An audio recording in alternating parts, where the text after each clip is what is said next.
পৰীক্ষাৰ result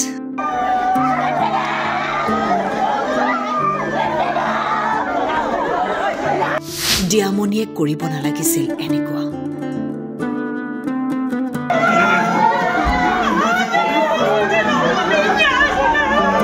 Dibrugarh city মহাবিদ্যালয়ৰ ছোৱালী হোষ্টেলত ঘটিল নিদাৰুণ ঘটনা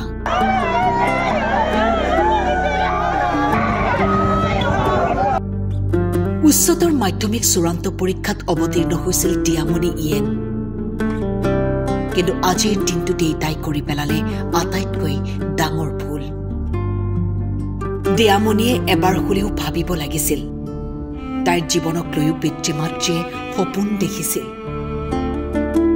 মহাবিদ্যালয়ৰ চৌহদতে থকা ছোৱালী হোষ্টেলত থাকি অধ্যয়ন কৰা ছাত্ৰীগৰাকীয়ে এইচএছ পৰীক্ষাৰ ফলাফল বেয়া হোৱা বাবেই এই সিদ্ধান্ত বাছি লোৱাৰ সন্দেহ পৰীক্ষা বেয়া হ'লে আকৌ দিব পাৰি কিন্তু জীৱনটো গুচি গ'লে ঘূৰি নাহে শিক্ষাই জীৱন গঢ়ে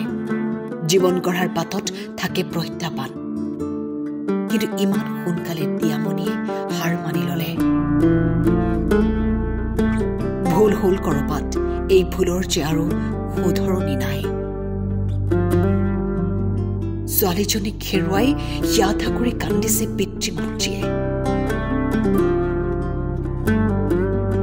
কিয় তাই এনেকুৱা কৰিলে